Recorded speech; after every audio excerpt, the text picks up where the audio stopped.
Okay, so again, this is a continuation of chapter 1 on technical terms. So we discussed those technical terms until those terms that starts with letter uh, R. So now we start to those letters, to those terms that starts with letter S. No?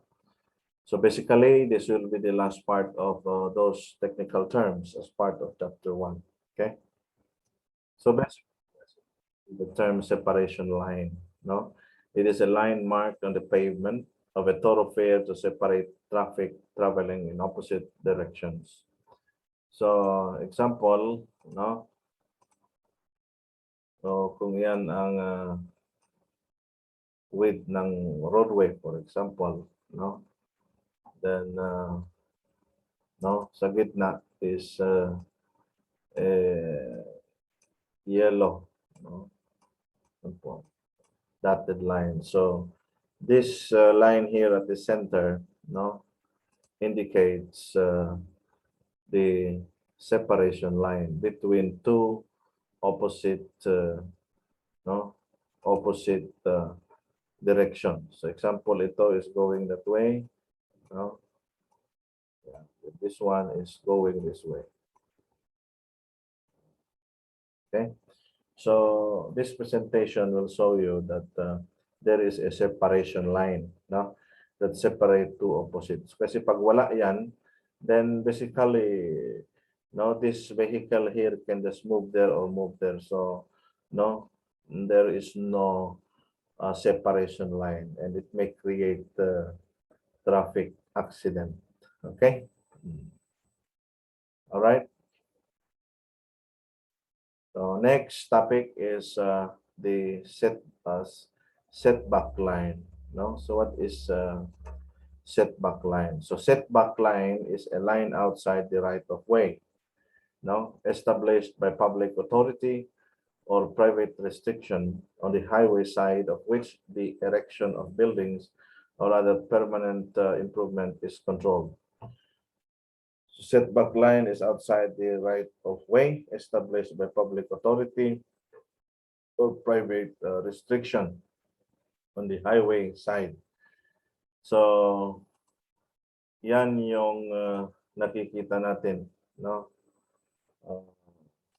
Kung ito yung roadway, yan. So,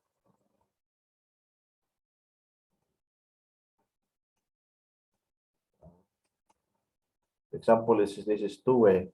So dito sa side niya, no, assuming ito, yan, yung line dito, yan yung may linya sa side, no? Dito rin sa side. So itong linya na yan, almost commonly is white kung nakikita nyo. Yan yung setback line. So that is the end of the right of way for vehicles, no? Kung yan yung, kung may shoulder yan, for example, yan yung shoulder, no?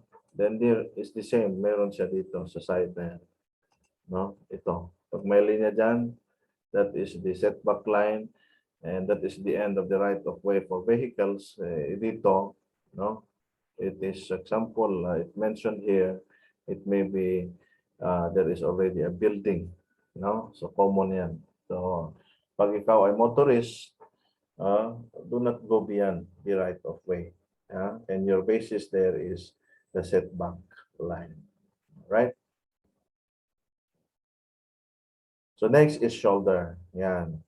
So shoulder is a part of the traffic way and a part of the roadway, no? So again, alam nyo naman yan eh, no? So sa atin, pag two-way yan, okay? Pag two-way traffic yan, okay? Yan. Dito dadaan ang mga fast moving. This is the inner lane, and sometimes they call it the outer lane, no? Dito sa side na yan, yan, meron siyang both sides. Yan, no? This portion, it will be the shoulder, no? Or sometimes the outer lane, where the slow-moving vehicle should use. Okay?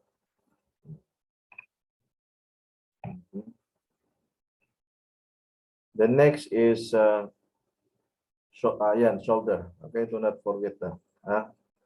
Yeah. Next is sidewalk. No, the portion of the roadway primarily constructed for the use of pedestrian. So yung sidewalk, yung footway, yeah, that is the same where it is used for the pedestrian to move from one place to another. Then another is sight distance, that is the length of the highway visible to the driver. Sight distance, the length of the highway visible to the driver. Okay? And so either with the use of your side mirror, your rear mirror, and of course your windshield, no, in front of you, no, that is the sight distance. Na pag makita mo yung area of the road or the traffic way, then that is the sight distance, no. Then signal change interval, that is a portion of any phase warning the vehicle, traffic, or pedestrian of the movement of the impending termination of the right of way for that movement. Signal change interval, the portion of any phase warning, no, the vehicle, traffic, or pedestrian of the movement of impending termination of the right of way. Then signal head, an assembly containing one or more signal lenses which control a vehicular traffic or pedestrian movement. Signal head. No, these are a part of an equipment. No, yeah. Then signal indication, that is the illumination of traffic signal lens or the combination of lenses at the same time. The spacing, that is the distance between consecutive vehicles measured from front to front. No, if expressed in time units, term used is headway. Yeah, front to front. The distance between consecutive vehicles measured front to front. Yeah, it is expressed in time units, so yung spacing the same with headway, no? So, yeah. Speed is the rate of vehicular movement. Yan. So in traffic management, speed is also regulated. Kaya pag tignan yung mga traffic signs, merong 20 kilometers per hour, 20 kph in that portion. Because pag mag-exceed ka dyan, no, either you will cause accident or you will suffer accident. Okay? Then speed change lane and auxiliary again, including top tapered areas primarily for the acceleration or deceleration of vehicle entering or leaving through travel way, speed change lane. Okay, yeah, so do not forget that. Standing is a vehicle is said to be standing if it is stationary for the time needed to pick up or set down persons or to load or unload. No, standing. Okay, parang yung parking, no? But remember this, magkaiba yung parking sa parked, no? So ang parked is talagang you exceeded in the time limit that you should be stay there and load and unload the goods and persons or passengers. So yan, standing, ha? Stop line, yan, a line marked across the through near a traffic control signal, stop sign, children crossing, or the stop line. So, no, common yan where malapit sa crosswalk, no? So, example, yan yung crosswalk, okay? Example. Okay? So, yung mga sasakyan, yan, papunta dyan. Okay? Yan. Then, ito naman yung iba dito, papunta. So, yan. So, sample dito, kung dito ka, ito yung sasakyan mo, yan. Yan.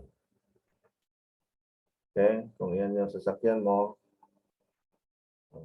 then, no, before you reach the crosswalk, no, or the pedestrian lane, merong nakalagay dito na linya.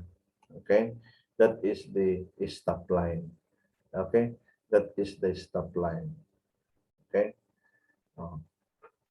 napansin nyo in some areas, meron tayong speed bump. Yung may mga medyo matataas na parang pedestrian lane, pero pag ganyan naman yan, no? Baliktad. Okay?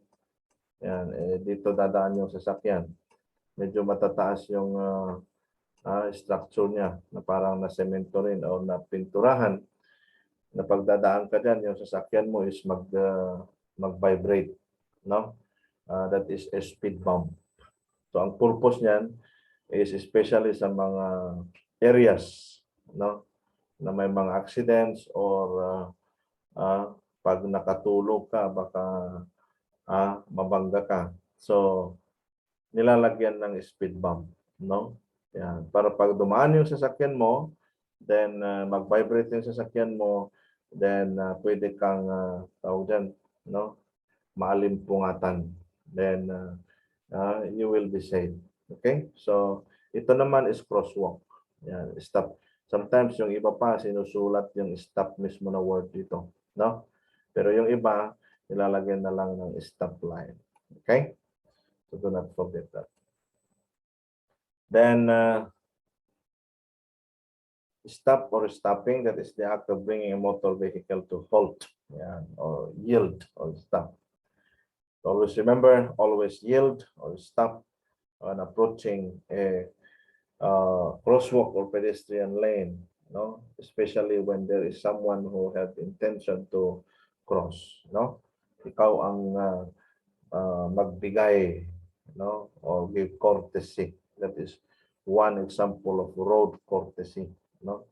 Parang yung isang example ng road courtesy, pag may nakita ka sa side mirror mo o napansin ka na gustong mag-overtake sa'yo, then slow down so that mag-overtake yan. Huwag mong sabayan, no? That's part of road courtesy. Then stopping distance, that is the length of a highway required to safely stop a vehicle traveling at the same speed. Okay?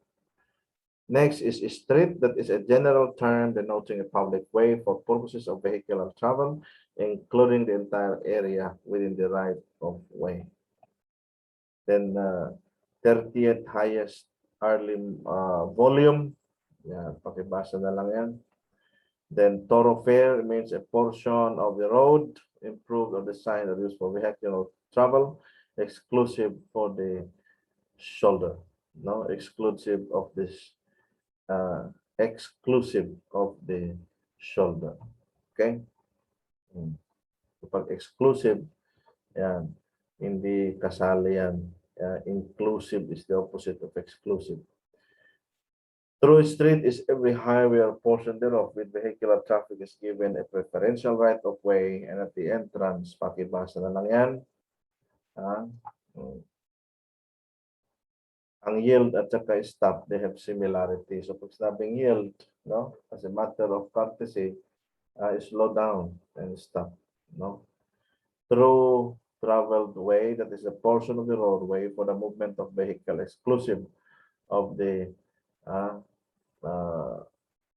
shoulder and auxiliary lanes.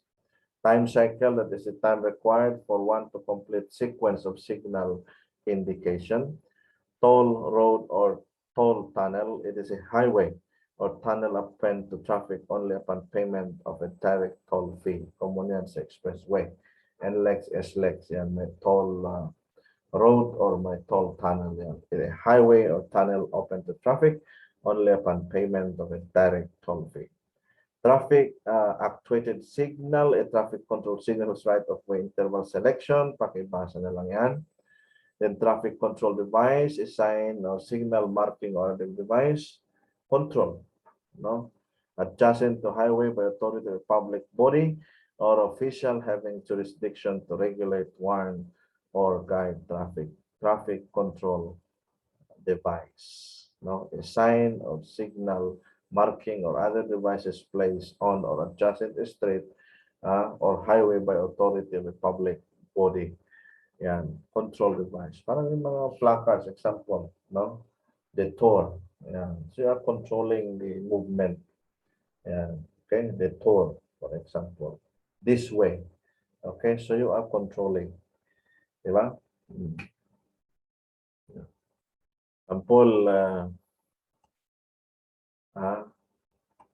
may nakita kang tarpaulin na naka-sample lang. Okay? Palay doon, nakasulat, turn right. Always turn right. Example, may arrow doon. Then that is one. Pag nakita mo as a motorist, then that will control you, no? Control your movement. It will manifest that you have to move right. Okay? So do not forget that. Then traffic control signal is any device that is manually or electrically, no, or mechanically operated with traffic that is alternately directed to stop or permitted to proceed. So yung traffic light, that is one example, no? Traffic island is a defined area within a roadway, usually at an intersection and set off above ground level, from which traffic is intended to be excluded and which is used for control of vehicular movement and as pedestrian refuge. So marami yan, no? Yung traffic island na yan, no? Sinesemento yung or may concrete. For example, yan yung gitna ng kalsada. Yan, nilagyan ng semento yan. Mataas sa ground level, then nasa baba yung kalsada.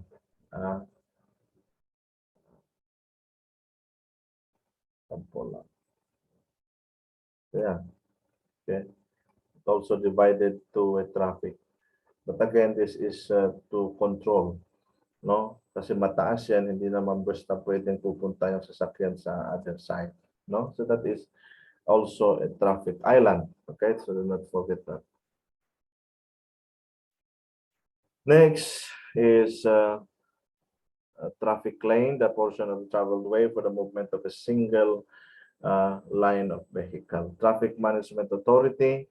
Authority refers to the city or municipal organization or office designated and authorized to perform traffic engineering, planning, education, or enforcement activities. So TMA or Traffic Management Authority is given to LGUs, no, as mentioned by law, Republic Act number 7160. Traffic markings or lines, patterns, word colors, and other devices, road markings, no. Then traffic operational plan is a program of action designed to improve the utilization of the highway. Kailangan yan. Then traffic sign, kailangan din yan. A device mounted and fixed portable support. Yung mga nakikita kayo dyan na traffic sign. No? Yung ganyan example. Pero hindi green yan. Red mostly. No? Yan. Baka tayo yan. No? Yan. Baka yan. Or yung iba is square. And these are all, mostly of these traffic signs are international. So this is an international standard. Okay? So yung iba naman is circle, like yung, circle yung iba. Okay? And others, octagon. No? Yan. Or baliktad naman ito. Pag nakita nyo, baliktad yan. Ganyan. That is a yield sign commonly. No? Baliktad. Yield sign yan. Sabihin, pag meron yan, you slow down and stop. Especially sa intersection. Okay, so, yan. Next is traffic signal. It is try to differentiate traffic sign and traffic signal. A power-operated traffic control devices by which traffic is regulated, warned, or alternatively directed to a specific action. So yung traffic light is an example also of a traffic signal. Trailer, a vehicle not otherwise self-propelled, includes caravan but exclude the rear portion of an articulated vehicle trailer. So alam niyo yung trailer na yan, no? So anything, no? pag gumawa ka ng example, iba naman yung sasakyan, alam yung trailer, no? Ayan. So, pag yan yung sasakyan mo,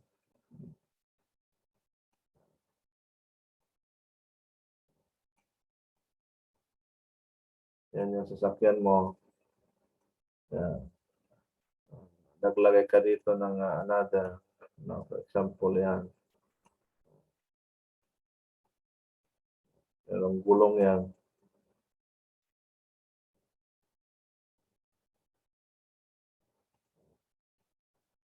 So, may sariling gulong yan. Yan. Ito yung trailer, no? Ito. Okay? So this is the trailer. So ganun din yung trailer na alam nyo yung 16-wheeler truck na yan, no? Yan. Pag ikat mo yan, ito yung motor vehicle na isa, ito yung trailer niya. Okay? So pag wala ito, itong trailer na yan, no? Kaya nga yung mga trailer na yan, yung 16-wheeler, etc., no? Dalawang plaka, may plaka yung motor vehicle, may plaka rin yung trailer na yan.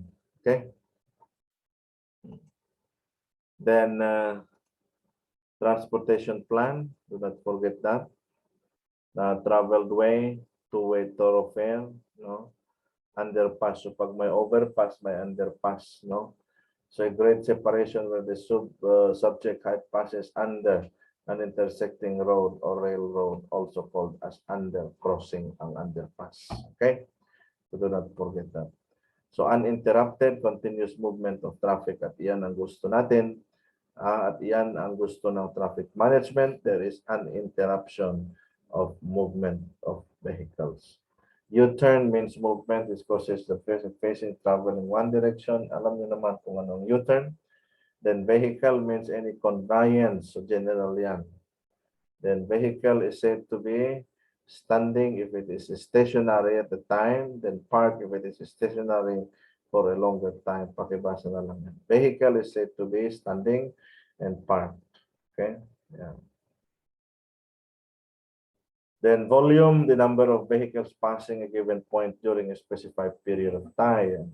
Waiting is means a vehicle permitted to remain stationary with the motor running. Yeah, waiting yan. So tignan nyo ha. Waiting, parking, park, to distinguish them.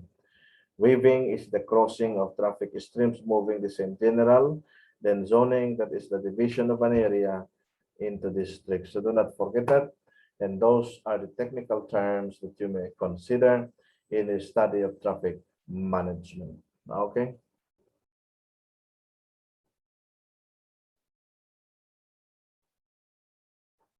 All right, so with that, thank you. And I hope that these technical terms will give you a new idea on how you deal with your subject matter.